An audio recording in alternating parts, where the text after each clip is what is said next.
অনুষ্ঠান বাড়িতে পুঁইশাক সকলেই কম বেশি খেয়ে দেখেছেন, কতটা অসাধারণ হয় খেতে। তো আজ আমি আপনাদেরকে দেখাবো বাড়িতেই সামান্য কয়েকটা ঘরোয়া উপকরণ দিয়ে অতীব সুন্দর মাছের মাথা দিয়ে আর চিংড়ি মাছ দিয়ে পুঁইশাক কিভাবে রান্না করা যায়। তো hi everyone, welcome to my YouTube channel. তো আজকে আমি অনেক দিন পর চলে এসেছি নতুন একটা রেসিপি নিয়ে। তো আসুন দেখে নেওয়া যাক। প্রথমে এখানে আমি কাতলা মাছের মাথাতে নুন হলুদ মাখিয়ে রেখে দিয়েছি। কিছুক্ষণ আমরা এটাকে ম্যারিনেট করে রাখবো। তারপর আমরা বাগান থেকে কেটে আনা পুঁইশাক, এখানে আমি শিম আর লঙ্কা আগে থেকেই ভিজিয়ে রেখেছি, একটা পেঁয়াজ, একটা আলু আর একটা অর্ধেক কুমড়ো নিয়ে নিয়েছি। তো আসুন দেখে নিই আমরা পুঁইশাকের মিজুলিগুলোকে কি করে আমরা কেটে নেব। আপনারা যদি এরকম ছোট ছোট করে কেটে নেন পুঁইশাকগুলোকে, তাহলে রান্নার সময় এর মধ্যে নুন হলুদ মিষ্টি প্রত্যেকটাই ভালোভাবে ঢুকবে আর আপনারা এই স্বাদটাকে ভালোভাবে অনুভব করতে পারবেন বন্ধুরা। তো দেখুন বন্ধুরা, এইভাবেই আমি ছোট ছোট করে পুঁইশাকগুলোকে কেটে নিচ্ছি বটির মাধ্যমে। আপনারা যদি বটিতে কাটতে না পারেন, আপনারা ছুরির সাহায্যে এভাবে কেটে নেবেন। যেহেতু পুঁইশাকের মিটুলির রঙগুলো দেখুন একটু বেশি লাল লাল লাগছে, কারণ এগুলো একটু পেকে গেছে তাই। এবার কুমড়োটাকেও আমি এক এক করে কেটে নেব। কুমড়োটাকে এইভাবে চৌকো চৌকো করে কেটে নিতে হবে বন্ধুরা, তাহলে কুমড়োটার মধ্যে ভালো করে নুন মিষ্টি ঢুকে যাবে আর এই স্বাদটা আরো বেশি ভালো লাগবে।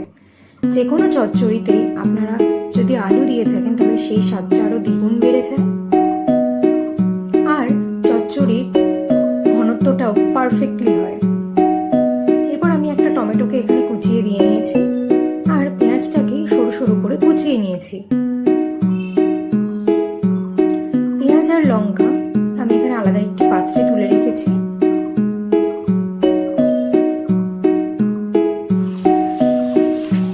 দেখুন বন্ধুরা, এখানে কিন্তু অলমোস্ট আমাদের কাটাকুটি রেডি। এরপর যেটা আসল জিনিস, সর্ষেটাকে আমি ভালো করে এখানে মিক্সিতে পেস্ট করে রেখেছি, এটা আমি কষানো শেষে দেবো তাই। এরপর কড়াতে সর্ষের তেল গরম করে 5 ফোড়ন দেওয়ার পরে পেঁয়াজগুলোকে লাল লাল করে ভেজে নিয়েছি আর সাথে চিংড়ি মাছ আর চেরা কাঁচা লঙ্কাগুলোকে দিয়ে আমি এখানে ভালো করে ভেজে নেব। দেখুন বন্ধুরা, চিংড়ি মাছের রঙের কি সুন্দর পরিবর্তন চলে এসছে আর পেঁয়াজগুলো কিন্তু আমাদের অলমোস্ট লাল লাল করে ভাজা হয়ে গেছে। দেখুন বন্ধুরা, লঙ্কাগুলোও কিন্তু এখানে ভাজা হয়ে গেছে আর খুব সুন্দর একটা স্টেজে গন্ধ আসবে। এরপর ধুয়ে রাখা শাকসবজিগুলোকে আমরা এক এক করে এখানে দিয়ে দেব আর আমি কিন্তু বড়িটা আগেই তেলে দিয়ে ভেজে রেখেছি।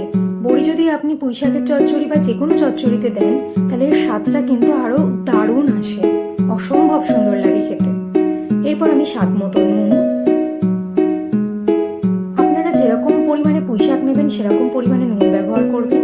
স্বাদ মতো লবণ দেওয়ার পর এখানে আমি একটু হলুদ দিয়ে নিয়েছি রঙের জন্য। তারপরে দিয়ে নেব একটু চিনি।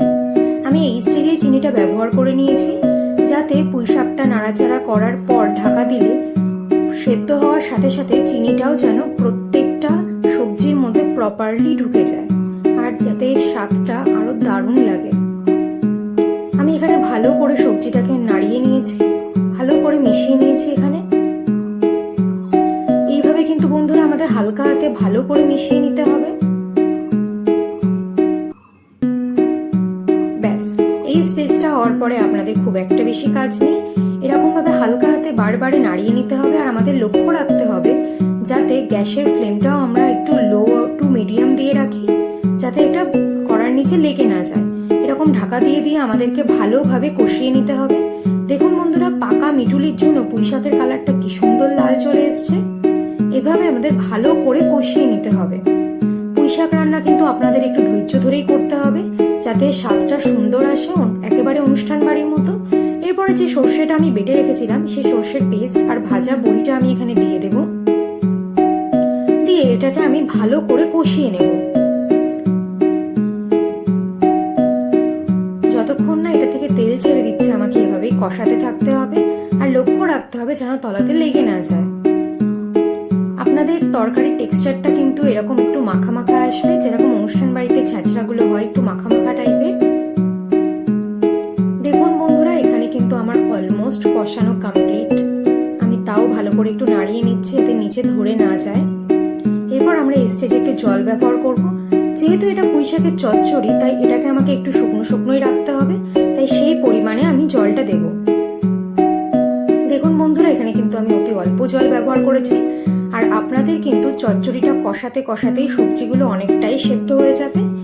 ডাঁটাগুলো সেদ্ধ করার জন্য আমি একটু এখানে জল ব্যবহার করেছি, দিয়ে আমি ঢাকা দিয়ে দেব। দেখুন বন্ধুরা, ঢাকা দিয়ে সেদ্ধ করার পরে কত সুন্দর এই টেক্সচারটা চলে এসছে।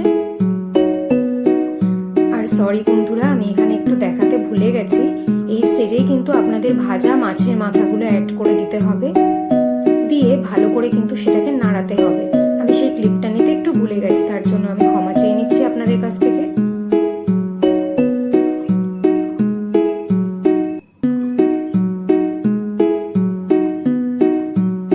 ব্যাস, আমাদের চচ্চড়ি কিন্তু অলমোস্ট রেডি।